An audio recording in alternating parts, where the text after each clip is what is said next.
Bonjour, bonjour à nous tous. Je nous salue au nom de Jésus-Christ. Je nous souhaite aussi la bienvenue dans ce culte matinal. Et aujourd'hui, j'aimerais nous exhorter sur le thème l'intégrité de la parole. Amen. L'intégrité de la parole.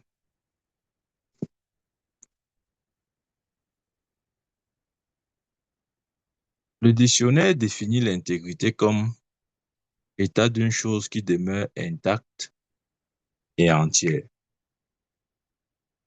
Ça veut dire que la parole de Dieu ne peut et ne saurait être altérée ou dégradée ou modifiée. Elle est exactement ce qu'elle dit être. Elle accomplit exactement ce qu'elle dit. Amen. C'est une introduction. Nous allons continuer, poursuivre avec ce thème qui est l'intégrité de la parole. Ouvrons notre Bible dans Luc chapitre 7. Ouvre ta Bible avec moi. Luc chapitre 7. Je commence à partir du verset 1. Il est écrit, après avoir achevé tous ces discours, devant le peuple qui l'écoutait, Jésus entra à Capernaum. Verset 2. Un centenier avait un serviteur auquel il était très attaché. Tu vois, tu dois souligner le verset 2 ici.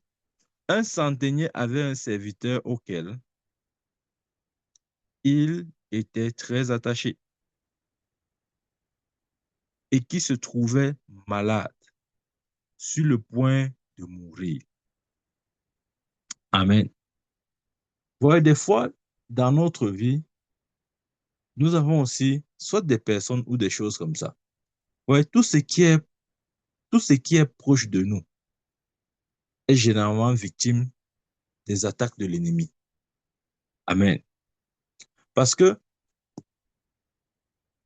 Satan ne pouvant pas nous toucher, il essaie indirectement de nous toucher par les choses qui sont proches de nous, qui sont liées à nous, qui sont attachées à nous.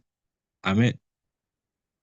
Ça peut être par exemple la santé, ça peut être nos finances, ça peut être nos relations, ça peut être nos membres de famille, etc., etc. Bref, toute chose ou toute personne proche à nous fait souvent l'objet des attaques de l'ennemi. Parce qu'il sait que la seule façon de, entre guillemets, nous toucher, c'est de toucher ce qui est proche, ce qui est proche de nous. Amen. Comme cet homme, ce centenier, il avait un homme, la Bible dit un homme auquel, un serviteur auquel il était très attaché. On n'a pas dit attaché, très attaché. Et qui se trouvait malade sur le point de mourir. Verset 3. Ayant entendu parler de Jésus. Ça, c'est la bonne nouvelle. Bien-aimé, quels que soient nos problèmes, quelles que soient nos difficultés, la solution, c'est d'entendre parler de Jésus. Et rappelons-nous, Jésus, par essence, est la parole de Dieu. Donc, dit autrement, on pourrait dire, ayant entendu parler de la parole de Dieu. Amen. Il y aura toujours une voie de sortie lorsque la parole de Dieu est présentée ou prêchée ou enseignée de manière claire. Et ça a sauvé cet homme, ce centenier. S'il n'avait pas entendu parler de Jésus, son serviteur serait certainement mort. C'est le fait qu'il ait entendu. Ça a donné l'espoir à ce serviteur malade. Bien, mais ce que j'essaie de dire, c'est que prends au sérieux ces moments où tu écoutes la parole de Dieu. Tu es en train de donner une nouvelle chance à tout ce qui est autour de toi, à tout ce qui t'appartient, à tout ce qui est proche de toi. C'est la seule façon de sauver tout ce qui est trait, tout ce qui est attaché à toi. C'est d'entendre parler de Jésus. C'est d'entendre parler de la parole. Amen. Parce que s'il y a s'il y a, comment dire, s'il y a un caractère ou une caractéristique principale ou bien majeure que la parole révèle, c'est son intégrité. La parole de Dieu ne change pas avec le temps. Jésus pouvait dire, le ciel et la terre passeront, mais ma parole demeurera pour toujours. La parole de Dieu ne peut pas être affectée, influencée ou modifiée, ou même réduite en force ou en puissance. Ce n'est pas possible. Amen. Verset 3 dit, ayant entendu parler de Jésus, il lui envoya quelques anciens des Juifs pour le prier de venir guérir son serviteur. Il avait entendu parler de Jésus comme étant cet homme qui guérit. Bien-aimé, Dieu sera pour nous ce que nous avons, comment je dis ça, la révélation que nous avons eue de lui. Amen. Si vous voyez à Moïse, la manière à laquelle Dieu se présente à Moïse, ce n'est pas la même manière à laquelle il se présente à Abraham. Il se présente à chacun sous la révélation ou sous l'angle sur lequel tu le perçois. C'est pourquoi lorsqu'il se présente à Moïse, il demande le nom. Dieu dit, je suis. Je suis. Ouais, ça, c'est quand même un nom formidable, hein. Imagine-toi, on demande ton nom. On attend peut-être, tu dis, je suis Paul, je suis Jean, je suis Pierre. Tu dis, je suis. Amen. Je suis. Qu'est-ce que tu vois de ma personne? Je serai cette chose-là pour toi. Ouais. Réalisons que Dieu ne décide pas sur tout, comme nous pensons souvent. Dieu ne décide pas sur tout. Des fois, nous croyons que non, Dieu décide sur tout. S'il veut que ce chose soit là, ça sera. S'il ne veut pas, ça ne sera pas. Non, ce n'est pas comme ça. Parce que nous avons été créés à son image. Il veut nous amener dans une relation avec lui. Cette relation voudrait que nous recevions les choses de lui par révélation. Ça veut dire que nous devons avoir la révélation. Sinon, il ne sera pas grand-chose pour nous. Même si nous sommes enfants de Dieu, il ne sera pas grand-chose pour nous. Je vais vous donner un exemple. Par exemple, moi qui parle. Pour certains, je suis un fils biologique. Pour d'autres, je suis un frère. Pour d'autres, je suis un cousin. Pour d'autres, je suis le père. Pour d'autres, je suis le mari. Vous voyez, la même personne a plusieurs casquettes. Maintenant, ça dépend de qui se présente devant lui et comment la personne le voit. Pour d'autres, je suis un collègue de travail. Pour d'autres, je suis un ami. Pour d'autres, je suis une connaissance. Et pour d'autres encore, je ne suis qu'un inconnu. Vous voyez, la même personne. C'est comme ça que Dieu est bien-aimé. Il sera exactement ce que tu auras vu de lui. C'est pourquoi nous devons, lorsque nous parlons de la parole de Dieu, nous devons la voir comme comme étant même le symbole de l'intégrité de Dieu. Ce Dieu qui ne change pas. Ce Dieu qui ne regarde pas ta race, la couleur de ta peau, ou même ta tribu, la nation dans laquelle tu es issu. Cet homme n'était pas juif. Amen.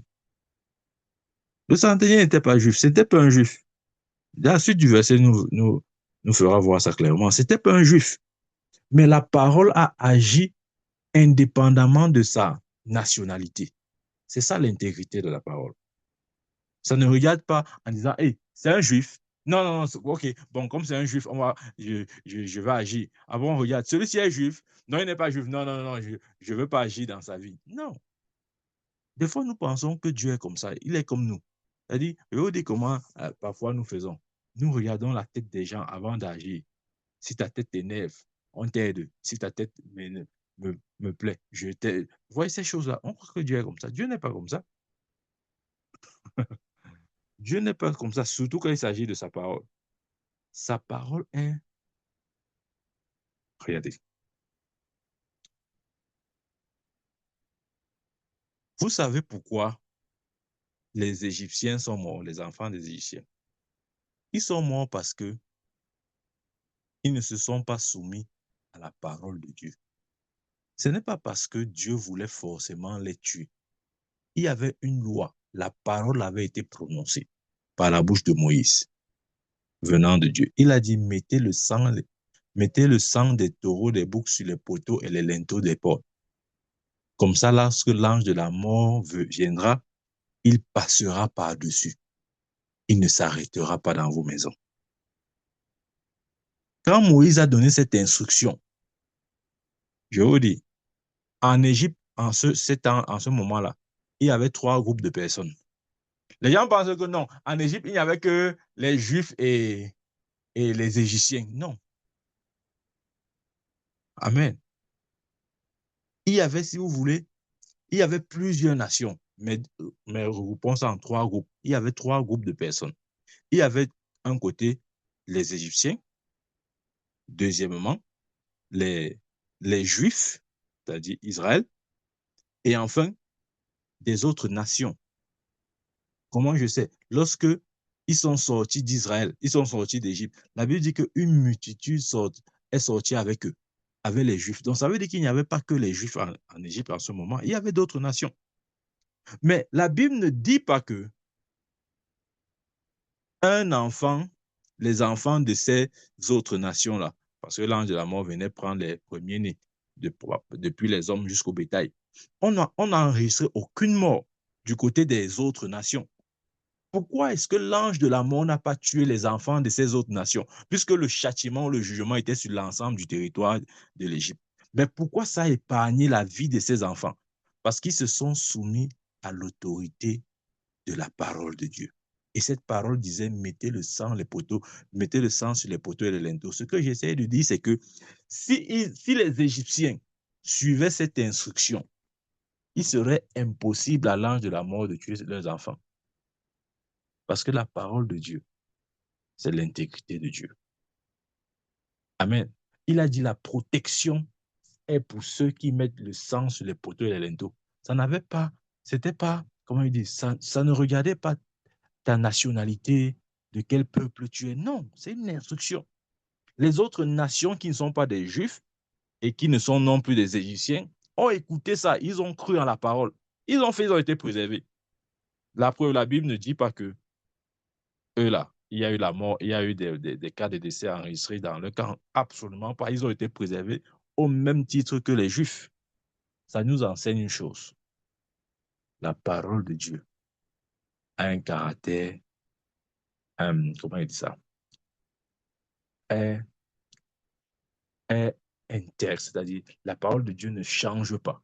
La parole de Dieu ne regarde pas ce que nous appelons les considérations humaines. Est-ce que c'est un homme? Est-ce que c'est une femme?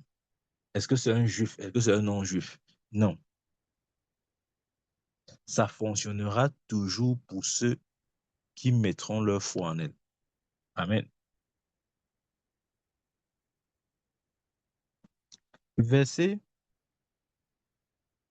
le verset 3. Ayant entendu parler de Jésus, il lui envoya quelques anciens des Juifs pour le prier de venir guérir son serviteur. Verset 4. Ils arrivèrent auprès de Jésus et lui adressaient d'instantes supplications, disant, il mérite que tu lui accordes cela. Ouais. Les Juifs, regarde, cet homme avait envoyé quelques anciens Juifs, quelques anciens des Juifs, pour dire à Jésus, s'il te plaît, viens sauver mon serviteur. Et quand les Juifs arrivent vers Jésus, il dit à Jésus, regardez comment il introduit ce dossier auprès du Seigneur. Il dit, il mérite que tu lui adresses cela, que tu lui accordes cela. Et il donne la raison, car il aime notre nation. Oh. La Bible dit, béni soit la nation qui bénira Israël. Car il aime notre nation. Ça, c'est la première raison. OK? Car il aime notre nation. Première raison. Deuxième raison. Et c'est lui qui a bâti notre synagogue. Hey. Quand Jésus a entendu les deux raisons là, Il a dit, OK, c'est suffisant pour commander mon déplacement. Amen. Bien-aimé, ce que je veux que tu saches, c'est que si tu aimes l'Éternel, ton Dieu, de tout ton cœur, de toute ton âme, ta pensée, tes forces, etc., et si tu agis en sa faveur, ouais, ce sont les deux clés ici, là. Il faut bien comprendre ça. Ça a sauvé la vie de cet homme ou la vie du serviteur de cet homme. Deux choses, l'amour qu'il avait pour Israël, parce que Israël représentait Dieu sur terre. Donc, en d'autres termes, on peut dire l'amour qu'il avait pour Dieu, parce que si tu aimes Israël, ça veut dire que tu aimes Dieu. Donc, l'amour qu'il avait pour Israël ou pour Dieu, ça c'est un. Deux, la démonstration de cet amour. Généralement, nous disons seulement, oh Dieu, je t'aime, je t'adore, je te bénis, je t'élève, je t'exalte. Nous l'aimons en parole, mais est-ce que nous l'aimons en action? Le centenier n'aimait pas seulement en parole, il aimait aussi en action. Parce que la foi sans acte est une foi morte. Jacques dit, montre-moi ta foi sans les œuvres, moi je te montrerai ma foi par les œuvres. Il a démontré sa foi en Dieu en aimant Israël et en démontrant ses œuvres, en construisant la synagogue d'Israël. Et quand on a donné ces deux raisons à Jésus, Jésus s'est senti littéralement obligé d'y aller. Vous voyez, il n'a pas réprimandé ces Juifs en disant mais vous croyez que quoi? Pourquoi vous me dites ça? Non, il n'a pas réprimandé.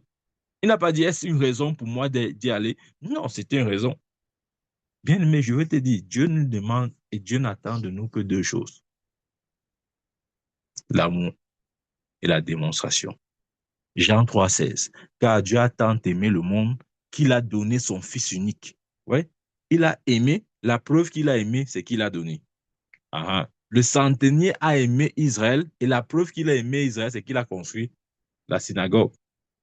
Tu aimes Dieu, oui, mais tu dois démontrer ton amour pour Dieu par des actions concrètes. Ça, ces actions sont appelées les œuvres de la foi. Amen. En faisant des choses qui démontrent justement ou qui manifestent ton amour que tu as pour Dieu. Nous ne sommes pas juste des gens qui disent oh Seigneur, je t'aime, je t'adore, je te bénis et t'exalte. Non, ce n'est pas suffisant.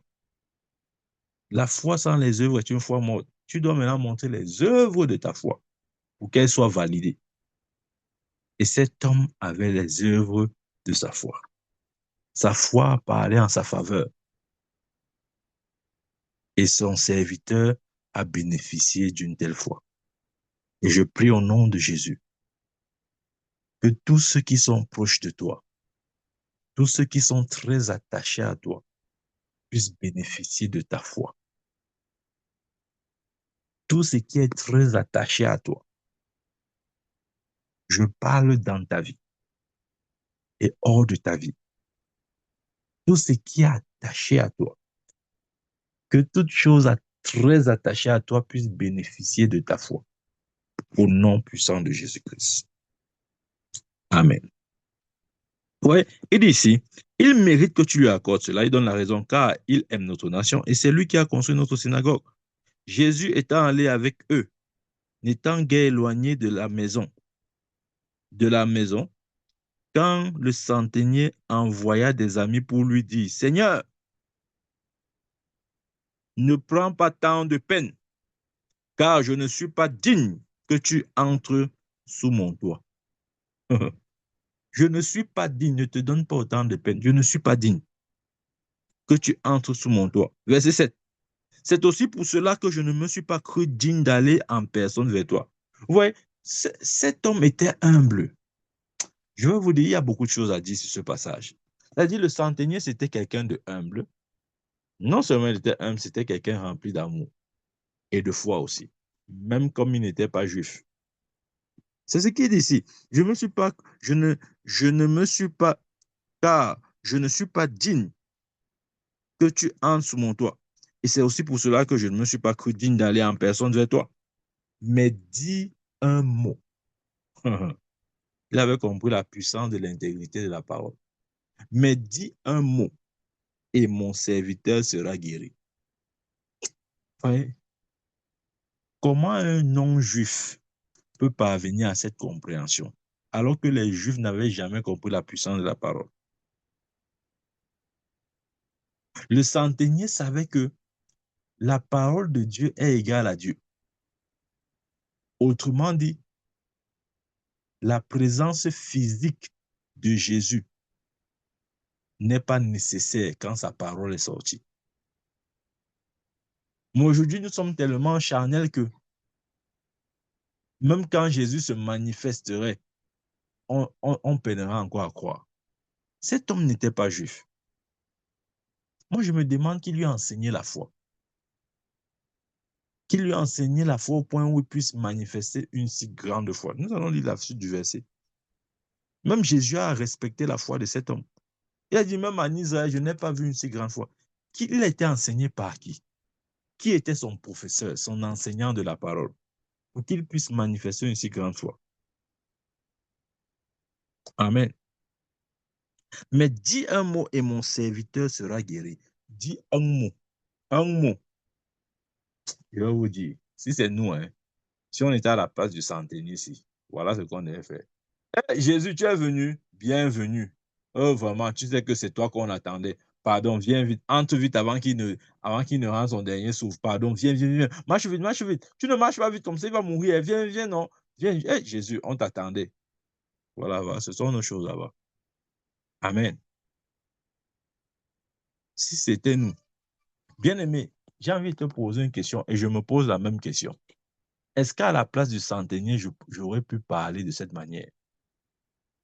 Est-ce que j'aurais pu dire comme le centenier dit ces mêmes mots? Ou bien j'aurais dit non, non, non, viens, viens, viens, c'est pas ici. C'est la troisième chambre. Ou quittez, quittez, quittez, le maître arrive, quittez, quittez. Reculez, vous, le maître est déjà là. Mon serviteur ne va pas mourir. Est-ce que, est-ce que nous pouvons, à sa place, dire comme lui? Dis seulement un mot et mon serviteur sera guéri. Il avait compris l'intégrité de la parole. Il savait que la parole de Dieu est efficace. Hébreu dit plus tranchant qu'une épée à double tranchant, pénétrant jointure moelle os, âme et esprit. Amen. Nous devons avoir ce genre de foi, bien. Tu vois, je te parle comme je me parle. Nous devons avoir la foi inébranlable. Amen. Nous avons besoin d'une foi inébranlable. Mais dis un mot et mon serviteur sera guéri. Si c'était nous, hein. Ah, Jésus, tu es venu? Bon, attends, je vais chercher l'eau, ouais, l'eau. Tu vas prier sur l'eau. Bon, attends, je vais chercher l'huile. L'huile. Il faut l'huile d'onction d'abord. On doit commencer par l'huile d'onction. Non, non, non, non, j'ai la pomme, j'ai la pomme. Attends, j'apporte la pomme, tu bénis la pomme. Non, le sel. Attends, je t'apporte le sel, tu bénis le sel. Non, il n'avait pas besoin de ça. Il a dit, dis juste un mot. Des fois, c'est parce que nous ne comprenons pas la dimension intégrité de la parole. C'est pourquoi on a l'impression que on a besoin de quelque chose pour, comment on dit, pour que la parole fonctionne. On a besoin de nous adosser sur toute forme de béquille. Parce que bon, on n'est pas très sûr si la parole là va fonctionner. S'il dit comme ça, est-ce que ça va forcément arriver? Non, bon, je ne suis pas sûr que ça va arriver. C'est comme ça que nous sommes. Approchez les béquilles. Bien aimé, la foi forte n'a pas besoin de béquilles. La foi forte dit seulement un mot et mon serviteur sera guéri. Verset 8. Car moi, je suis soumis à des supérieurs. J'ai des soldats sous mes ordres. Je dis à l'un, va et il va, à l'autre, viens et il vient. Et à mon serviteur, fais cela et il le fait.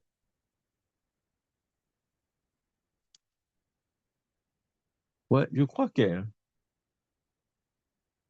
des choses qui aurait, à mon avis, aidé cet homme à bien comprendre la foi ou l'autorité de la parole de Dieu, ou encore, comme j'ai dit tout à l'heure, l'intégrité de la parole de Dieu, c'est la compréhension de l'autorité.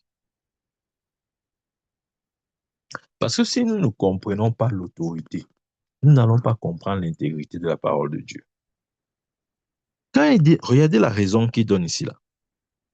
Il dit, dis un mot et mon serviteur sera guéri. Le verset suivant, verset 8 dit, car, ouais, Je vois la conjonction là. Car, ça veut dire que c'est lié avec ce qu'il a dit précédemment. Car moi qui suis soumis, car moi qui suis soumis à des supérieurs, j'ai des soldats sous mes ordres. Je dis à l'un, ouais, il est soumis d'abord à ses supérieurs. Il comprend la notion de l'autorité.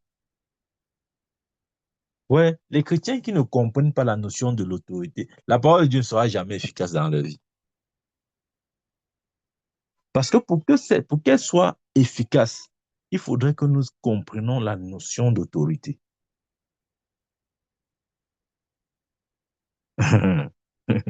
J'espère qu'on comprend ce point. Si nous n'avons pas la compréhension de la notion d'autorité, nous allons prendre la parole de Dieu comme du petit torchon. Oh, c'est rien d'intéressant. C'est juste un truc comme ça, c'est juste un recueil de philosophie, de pensée, où les gens ont essayé de donner un peu la leçon de morale aux hommes, etc. C'est sa compréhension de l'autorité qui l'a aidé à comprendre l'intégrité de la parole. Il dit ici, car moi qui suis soumis à des supérieurs, j'ai des soldats sous mes ordres. Et je dis à l'un, va, il va, à l'autre, viens, il vient. Et à mon serviteur, fais cela, il fait. Donc lui-même, il obéissait à ses supérieurs. Et il avait aussi des gens qui lui obéissaient. Et il comprenait bien la notion d'autorité. Et quand tu comprends la notion d'autorité, tu vas comprendre la notion de l'intégrité de la parole. C'est-à-dire, la parole de Dieu ne sera pas quelque chose de vulgaire ou, ou de, ou quelque chose d'inefficace. Non. Verset 9. Lorsque Jésus entendit ces paroles, il admira le centenier. Je ne sais pas trop, mais je sais pas si, à part cet homme, je ne crois pas que Jésus ait dit à une autre personne, je t'admire, ou que Jésus admirait une autre personne. Je ne pense pas. La Bible dit, il admira le centenier. Il l'admira. Ça veut dire qu'il regardait le centenier avec contemplation, c'est-à-dire que il était...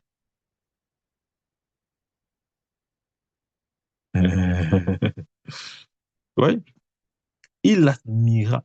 Ouais, quand on dit qu'on admire quelque chose, il l'admira. Jésus a dit en ce moment, ouf, enfin, j'ai trouvé un homme qui a la foi qui monte, qui fonctionne, la foi triomphante, la foi gagnante. Il admira le centenier et se tournant vers la foule qui lui suivait, il dit, je vous le dis,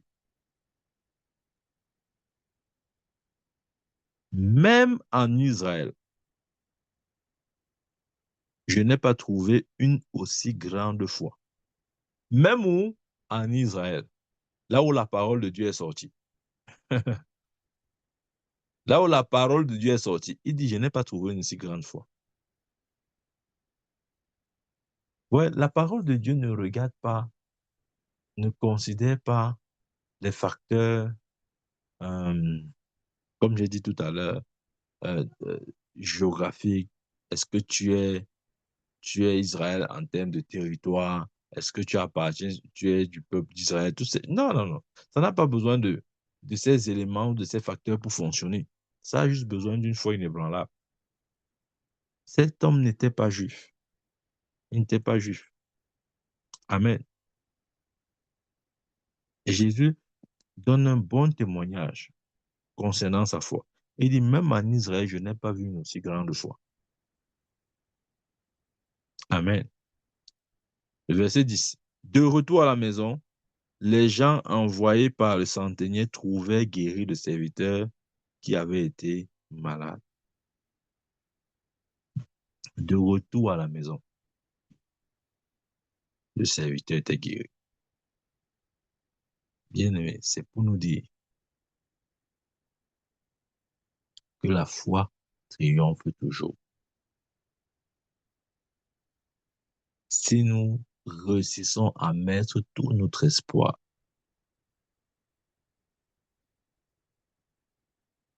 nous mettons tout notre espoir, pas seulement espoir, notre énergie, notre tout sur l'intégrité de la parole de Dieu, elle fonctionnera parce qu'elle est intacte. Jésus a dit, le ciel et la terre passeront, mais mes paroles ne passeront pas. La parole de Dieu n'a pas de date d'expiration. Amen. Quand il n'y a pas une date où on dit que oui, parce que cette date, ça a expiré, ça a expiré, il faut qu'on recrée encore d'autres. Non, la parole de Dieu n'a pas besoin de ça. Absolument pas. Bien aimé, c'est pour dire que nous pouvons mettre notre confiance en elle. Pas de date d'expiration.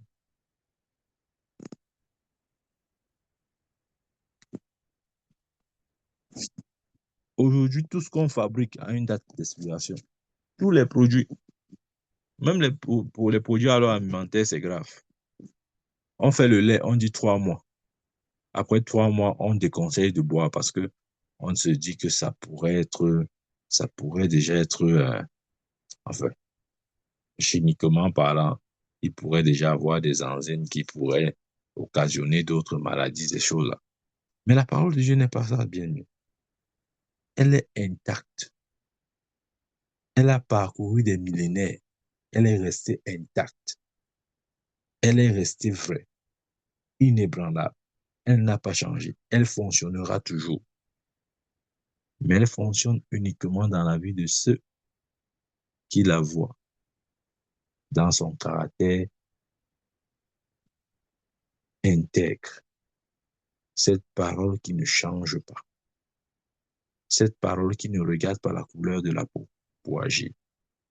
Cette parole qui ne regarde pas le niveau académique pour agir.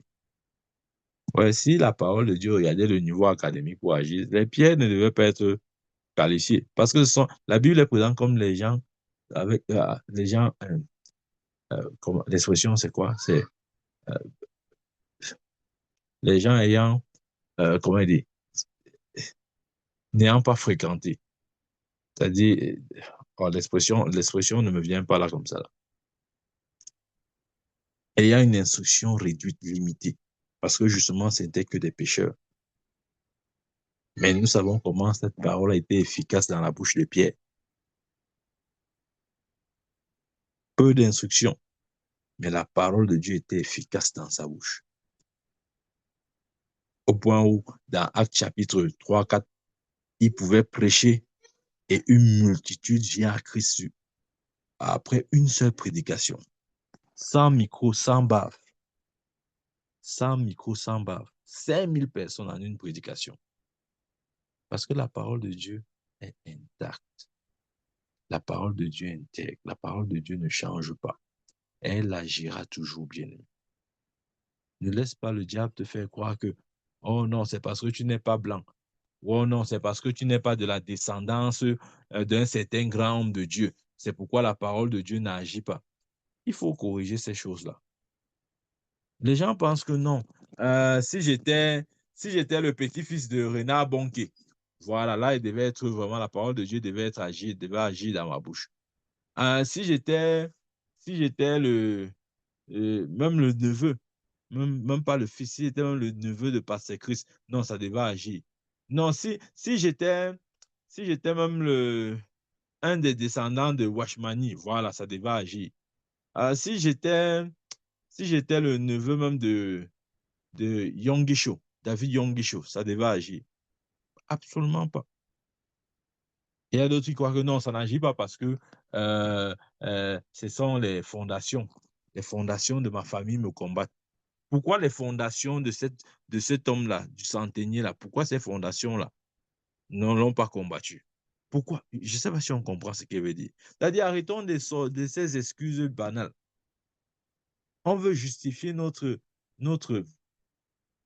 comment dire, c'est incompétence, je ne sais pas trop, notre inefficacité en voulant accuser.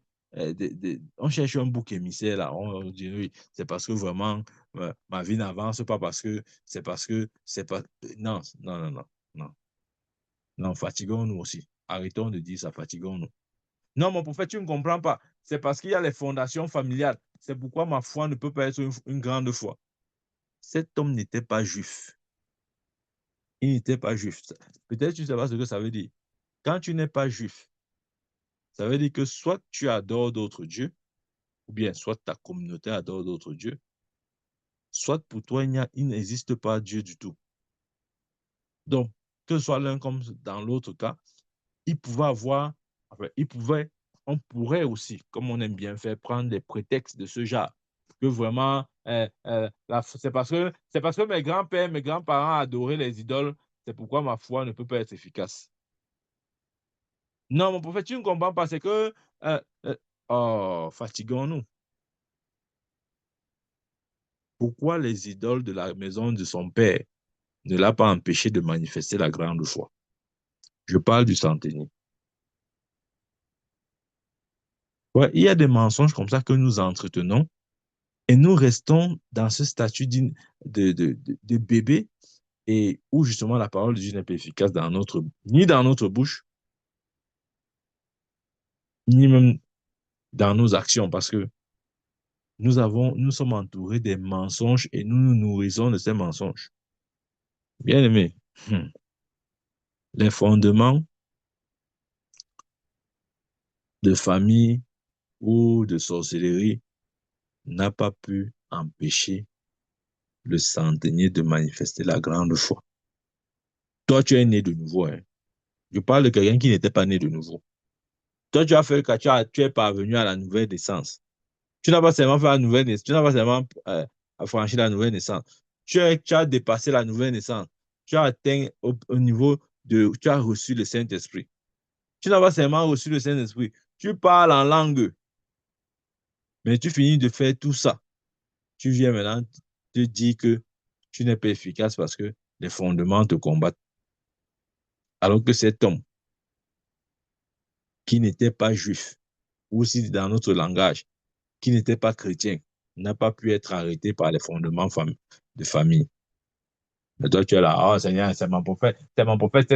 Tu ne comprends pas, c'est que vraiment, je veux bien, mais il y a toujours une force, les fondements de la famille, de la grand-père, du grand-mère, la maison de la famille, au village. En fait, c'est le village, c'est le village. Il y a un grand-père au village qui attache les gens. Si on t'attache, tu n'avances plus.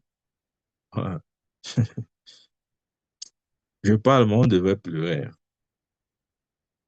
Je ne sais pas qui a apporté cette doctrine-là. Moi, avant, je prêchais ces choses-là. Ça ne veut rien dire. Ça ne veut rien dire. Amen. Ça ne veut absolument rien dire. Ne nous laissons pas limiter par les pensées humaines. Pourquoi les fondements de cet homme-là, de famille, ne l'ont pas arrêté? Pourquoi? Au point où Jésus était dans l'admiration. Il dit même en Israël, je n'ai pas vu une si grande foi. Mais toi, chaque jour, tu es dans ta petite foi et tu justifies ça. Que non, j'ai la petite foi parce que quand je veux je veux me lever, non, c'est pas quand je veux me lever, je sens toujours comme s'il y a une main au-dessus de ma tête comme ça, qui me tape comme ça en bas. Que, assieds-toi, assieds-toi, assieds-toi. Voilà, c'est mon prophète, c'est pour ça que je suis comme ça là. Non, tu es comme ça là parce que tu n'as pas encore compris la puissance de l'intégrité de la parole et tu n'as pas encore bien compris la notion de l'autorité. Et peut-être ton amour pour le Seigneur, bien sûr, qui est toujours accompagné des œuvres, n'est pas bien mis en place. Amen. C'est vrai. Ce sont les seules raisons que je vois. Je ne vois pas autre raison. N'essaye pas de me faire voir ce que mon œil ne voit pas. Non, bien aimé, tu sais ce que tu dois faire. Et je sais aussi ce que je dois faire. Corrigeons-nous. Toute écriture est inspirée de Dieu pour corriger. Amen. Timothée le dit. Recevons cette parole ce matin comme une parole de correction. Révisons ce qui doit être révisé et saisissons la vérité telle qu'elle est et marchons dans notre liberté. Au nom de Jésus-Christ. Amen. Amen. Amen. Amen. Amen. Amen.